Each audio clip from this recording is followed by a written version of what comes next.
7 chapter बहुत important chapter है। I hope आप लोग इसको बेहतर तरीके से तैयारी करिएगा, क्योंकि ये हर एग्जाम्स के लिए इम्पॉर्टेंट है और ये बहुत बेसिक चैप्टर्स हैं, क्योंकि ये बहुत आगे तक अगर आप लोग ये मैथ्स चैप्टर या मैथ्स बुक को लेकर आगे पढ़ना चाहेंगे तो मैथ्स से सबसे important questions, important chapters, basic चीजें यहीं से मिलेंगी आपको। ठीक है, चलिए हम लोग शुरू करते हैं। गुणनखंड है हमारा आज पहला चैप्टर, प्रश्नावली 7.1। ठीक है, सारा गुणनखंड याद करें। हम लोग को क्या करना है, सारा गुणनखंड। पहले हम लोग समझ लेते सारा गुणनखंड होगा क्या। किसी भी नंबर्स को क्या करना होगा, बिल्कुल पार्ट करनी पड़ेगी, मतलब सेपरेशन करना होगा, एकदम बिल्कुल सेपरेशन कर दीजिएगा हर एक नंबर्स को। और उसके बाद उन दोनों नंबर्स में कौन सा कॉमन आता है वो आपका सारा गुणनखंड कहलाएगा। ठीक है, चलिए हम शुरू करते हैं। जैसे कि हमारा फर्स्ट क्वेश्चन आप देख सकते हैं 5x, 15 है।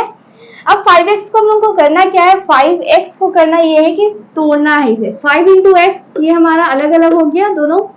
ये रहा आपका 15 किसके टेबल्स में आती है, 3 के फर्स्ट टेबल। 3 एक ऐसा टेबल्स है जिसमें 15 पहला बार में स्टार्ट होता है। 1 के टेबल्स में तो हम लोग काउंट नहीं करते, 2 से ही काउंट करते हैं। 2 से काउंट करेंगे तो हम लोग 2 से देखिए 2 के टेबल्स में नहीं आती है, 3 के टेबल्स में आती है।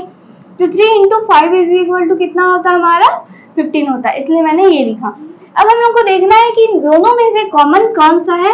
कॉमन क्या है, 5 है। दोनों ये वाला एक पोजीशन है हमारा, एक ये पोजीशन है, एक ये पोजीशन। इन दोनों में से हमारा कॉमन क्या आ रहा है, 5 दोनों में है ना, तो 5 हमारा कॉमन हो गया, तो ये हमारा सारा गुणनखंड 5 होगा। आई होप आप लोगों को इतना बहुत क्लियर हो चुकी है। तो आगे कोशिश करिएगा आप लोग बनाने की, खुद से बन गई तो बहुत बेहतर है। 3x, 6x स्क्वायर और 9x का पावर क्यूब। ठीक है, हम लोग चलिए चेक करते हैं। 3x को हम लोग को पार्ट करना है, 3 into x हो गया। 3 तो और पार्ट किया नहीं जा सकता है। 6 को हम लोग पार्ट कर सकते हैं 2 के टेबल से, 2 into 3। फर्स्ट 2 के टेबल्स में ही 6 आते हैं, कितने बार में, 3 बार में। फिर ये x का स्क्वायर का मतलब क्या होता है, x को हम लोग को क्या करना है, 2 बार लिखना होगा। इसी तरीके से 9 किस में आता है, फर्स्ट टेबल 3 होते हैं, 3 9। ठीक है,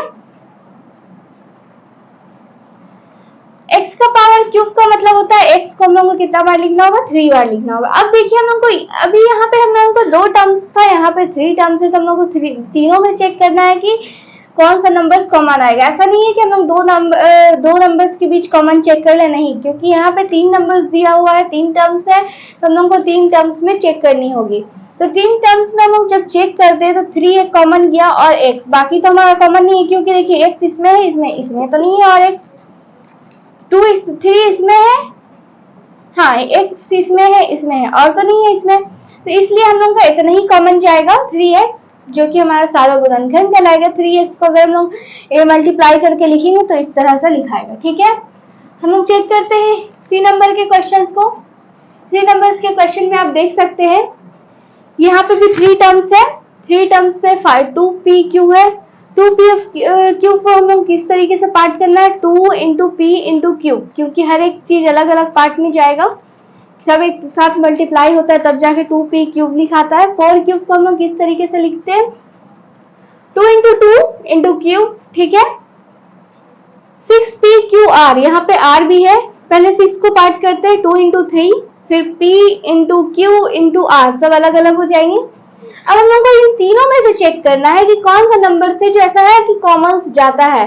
2 एक कॉमन्स गया और q एक कॉमन्स जा रहा है, बाकी कोई ऐसा नंबर्स नहीं है जो तीनों में आते हो।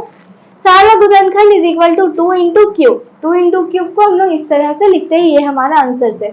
आई होप आप लोगों को बहुत अच्छी तरह से क्लियर है। डी नंबर का क्वेश्चन आप लोग खुद से ट्राई करिएगा, बहुत इजी है, इसी तरह का है। आप लोगों को सेपरेशन करने आना चाहिए और क्या करना चाहिए, कॉमन निकालने आना चाहिए। ठीक है, चलिए हम लोग नेक्स्ट क्वेश्चन पे चलते हैं।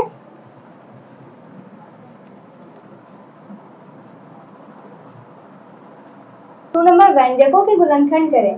हम लोग को ये क्वेश्चन को सॉल्व करना है। देखिए यहाँ पे क्या होगा, हम लोग का थोड़ा सा डिफरेंस है इसमें। ये होगा कि 3x को सेपरेशन करना, 36 को सेपरेशन करनी है, उसके बाद इसी जगह ये सेपरेशन वाले नंबर्स को पुट करनी। चलिए देखते हैं कैसे करना। पहले इसको सेपरेशन करिए। हम पहले नंबर्स में जैसे सेपरेशन किए, 36 को भी उसी तरीके से सेपरेशन कर दिए। 3 3 9, 9 4 36। ठीक है, देन हम लोग क्या करेंगे, इस जगह में इसके सेपरेशन वाले टर्म्स को लिख देते हैं माइनस, और इसकी जगह में इसके सेपरेशन वाले टर्म्स को लिख देते हैं। उसके बाद हम लोग को करना क्या है, यहाँ पे देखिए आप 3 और 3 कॉमन जाएगा, और यहाँ पे 3 है और यहाँ पे भी 3 है, दोनों कॉमन चल गए। बाकी तो और कोई ऐसा नंबर्स नहीं है जो दोनों में मिल रहा है, नहीं। और यहाँ पे बच गया x, क्योंकि 3 बाहर चला गया, माइनस यहाँ ये 3 बाहर गया है तो ये बच गया 3 into 4। आप लोगों को एक बात होगा कि यहाँ पे 2 3 है और हम लोग एक ही 3 को बाहर किए हैं, तो आप लोगों को ये डॉट क्लियर कर देना चाहती हूँ कि यहाँ पे एक पार्टनरशिप बनता है, जैसे कि ये दोनों एक दूसरे का, ये दोनों टर्म्स है कॉमन किया है, यानी कि ये दोनों टर्म्स को एक ही बार हम लोग लिख सकते हैं, 2 बार नहीं लिख सकते, ठीक है। 3 बाहर चला गया, दोनों से हम लोग को एक एक नंबर ऐसा चूज करना है जो दोनों में सेम हो, इसलिए हम लोग क्या करते हैं उसको एक बार लिखते हैं, इसीलिए हम लोग को चूज करना पड़ता है सेम नंबर्स को। देन हम लोग यहाँ पे x माइनस, यहाँ पे बच गया 3 into 4, ठीक है। 3 तो हमारा कॉमन है, x माइनस 3 4 जा 24 हो गया। ये हमारा आंसर है। 2 नंबर के क्वेश्चंस को देख लीजिए, ये थोड़ा सा इजी है, बट यहाँ पे माइनस वाला साइंस में आप लोगों को थोड़ा प्रॉब्लम होगा, इसलिए मैं ये सॉल्व कर देती हूँ। -5a² इज इक्वल टू, हम लोग -1 into 5 क्यों लिखे, क्योंकि -1 into 5 को आप मल्टीप्लाई करिए, कितना आंसर आएगा, -5 आएगा। क्यों, 5 1 जा 5 माइनस, और यहाँ पे कुछ नहीं मतलब प्लस छुपा होता है तो प्लस माइनस माइनस, इसलिए हम लोग इस -5 को इस तरह से लिख सकते हैं, ठीक है। अब a का स्क्वायर का मतलब होता है a into a। 25 को हम लोग कैसे करेंगे, 5 5 जा 25 आता है, देन हम लोग 5 into 5 लिख दिए, a और b को भी सेपरेट कर दिए। अब इस पोजीशन में हम लोग को इसके सेपरेशन वाले टर्म्स को लिखना है, और इस पोजीशन में इसके सेपरेशन वाले टर्म्स को लिखना है, हमने लिख दिया। उसके बाद हमें चेक करना है कि दोनों में से कौन सा कॉमन नंबर है। ये 5 इसमें भी है और इसमें भी है, a इसमें भी है और इसमें भी है, और कोई ऐसा नंबर्स नहीं है जो दोनों में कॉमन हो। देन जो कॉमन था हम लोग उस नंबर्स को बाहर निकाले, 5 और a हमारा कॉमन जा रहा है तो हम लोग क्या किया, उसे बाहर निकाल दिए। हम लोग को क्या बच रहा है अंदर, -1 और a बच रहा है, -1 और into a लिख दिए, प्लस का साइन हमारा यहाँ पे था। अब क्या बच रहा है यहाँ पे, 5 into b, हमने यहाँ पे 5 into b लिखा। अब हम लोग को क्या करना है, सबको सॉल्व करना है। 5a -1 into a, कोई भी नंबर्स को इंटू करते तो -a आएगा, -a प्लस 5b, ये हमारा रिजल्ट है। आई होप आप लोगों को क्लियर है। चलिए थर्ड नंबर के क्वेश्चंस को उतारिए, करते हैं कायम। 2 नंबर्स के 3 नंबर्स के क्वेश्चंस को आप देखिए। 9x को क्या करना, हम लोग को सेपरेशन करनी है। सेपरेशन कैसे करना है, 3 into 3, 3 3 9 होती है, और ये x अलग से हो गया। 27 का सेपरेशन हम लोग कैसे करेंगे, 3 3 9, 9 3 27, डन। और x y को अलग से हम लोग सेपरेट करते हैं। अब देखिए हम लोग को इस पोजीशन में इसका सेपरेशंस लिखना है, इस पोजीशन में इसके सेपरेशंस को लिखना है। जैसे कि 9x जहां हम लोग को लिखना था वहां पे हम लोग क्या किए, इसके सेपरेशंस को लिख दिए, और 27xy को जिस जगह में लिखना था वहां पे हम लोग क्या किए, उसके सेपरेशंस को लिख दिए। बाकी बीच में हमारा माइनस का साइन है, इसलिए हम लोग माइनस का साइन लगाए, ठीक है। अब हम लोग देख सकते हैं कि क्या हुआ है, इन दोनों में से ये वाला टर्म्स और इस टर्म्स में से हम लोग को किसको कॉमन लेना है। जैसे कि हम लोग देख सकते हैं ये 3 और ये 3 हमारा कॉमन जाएगा, क्योंकि दोनों में अवेलेबल है। ये वाला 3 और ये 3 भी दोनों में अवेलेबल है, और यहाँ पे 3 नहीं है और यहाँ पे 3 है, तो हम लोग को कॉमन नहीं जा सकता। लेकिन यहाँ x है और यहाँ पे भी x है, तो हम लोग कॉमन ले लिए, यानी कि 3 3 9, 9x हमारा क्या गया, कॉमन गया। अब यहाँ पे देखिए सारा चीज जब कॉमन चला गया तो यहाँ क्या बचेगा, 1 बचेगा। क्यों बचेगा 1, सोचने वाली बात है, 1 क्यों बचेगा। अगर बहुत से लोग, बहुत से बच्चे क्या करते हैं, यहाँ पे सारा टर्म्स बाहर चले गए तो 0 पुट कर देंगे, बट हम लोग को ये समझना है कि अगर हम लोग किसी भी टर्म्स के साथ 0 को मल्टीप्लाई करते हैं तो क्या रिजल्ट आता है, 0 आता है। फिर हम लोग को क्या करना होगा, 1 मल्टीप्लाई करना होगा, क्योंकि 1 के साथ अगर हम लोग किसी नंबर्स को मल्टीप्लाई करते हैं तो वही नंबर्स हमें रिटर्न मिलती है।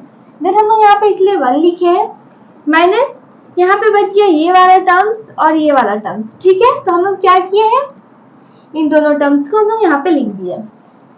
देन चेक करें कि हमारा ये वाला सब मल्टीप्लाई करके लिखिए, यहाँ पे 1 - 3y हमारा आंसर होगा। आई होप ये क्लियर है। चलिए नेक्स्ट क्वेश्चन देख लेते हैं ना। ये थोड़ा सा लॉन्ग होगा इसलिए क्योंकि यहाँ पे सेपरेशन ज्यादा है। देन चलिए हम करते हैं 21 का सेपरेशन क्या होगा। 21 का सेपरेशन होगा 3 7 21, क्योंकि आप खुद से सोचिए कि अगर हम लोग 3 का टेबल किसी और टर्म्स में पढ़ेंगे तो आ सकता है क्या 27? नहीं। लेकिन हम लोग 27 वाला में देखिए 27 वाला में देखिए 3 3 9 और 9 3 से कितना होता है 27 होता है। ये यानी कि ये बहुत ज्यादा सेपरेशन हो गया, यानी कि इसे 3 टर्म्स में सेपरेट किए हैं और यहाँ इसमें 2 टर्म्स में सेपरेट किए। ठीक है, 3 into 7 और x का पावर स्क्वायर का मतलब होता है x को 2 बार लिखना है और y का सेपरेशन 3 मतलब y का पावर 3 है। इसका मतलब है कि y को 3 बार मल्टीप्लाई करनी होगी 3 टाइम्स। ओके, 27 का भी इसी तरीके से हम लोग ये वाला टर्म्स का भी सेपरेशन कर लिए। हम लोग इस पोजीशन में इसका सेपरेशन लिखेंगे और इस पोजीशन में इसका सेपरेशन को लिखेंगे। लिख दिया। देन हम लोग देख लीजिए इन दोनों में से कॉमन क्या जाएगा आपका। ये 3 टर्म्स 3 आपका 3 नंबर्स जो है ये हमारा जाएगा कॉमन में। ये दोनों x जाएगा कॉमन में क्योंकि हमारे पास यहाँ पे भी 2 x है और यहाँ पे 2y कॉमन जाएगा क्योंकि यहाँ पे भी 2y हमारा है। ठीक है, फिर हम लोग सारा को बाहर निकालने के बाद हम लोग को मालूम चल रहा है कि यहाँ पे हम लोग का क्या बच रहा है 7 बच रहा है और y बच रहा है। इन दोनों को हम अंदर लिखे। यहाँ पे हमारा कितना बच रहा है ये 3 और x बच रहा है। देखिए आप टिक करके रखिएगा जो जो कॉमन जाएगा और बाकी नंबर्स छोड़ दीजिएगा ताकि आप लोगों को समझ में आएगा कि कॉमन क्या नंबर्स गया है और क्या नंबर्स हमें अंदर लिखनी है। ठीक है, देन हम लोग इतना करने के बाद हम लोग सारा चीज को मल्टीप्लाई कर देते हैं। 3x 2 बार है यानी कि x का स्क्वायर और ये y का स्क्वायर हो जाएगा 7y प्लस 3 3 9 डन। ये हमारा एक आंसर हो गया। ठीक है, फिनिश होती है। नेक्स्ट क्लास में हम लोग इसके आगे के क्वेश्चंस को सॉल्व करेंगे। तब तक के लिए आप लोग अच्छे से प्रैक्टिस करिए। मेरे चैनल को सब्सक्राइब, लाइक और शेयर करिए। Thank you so much.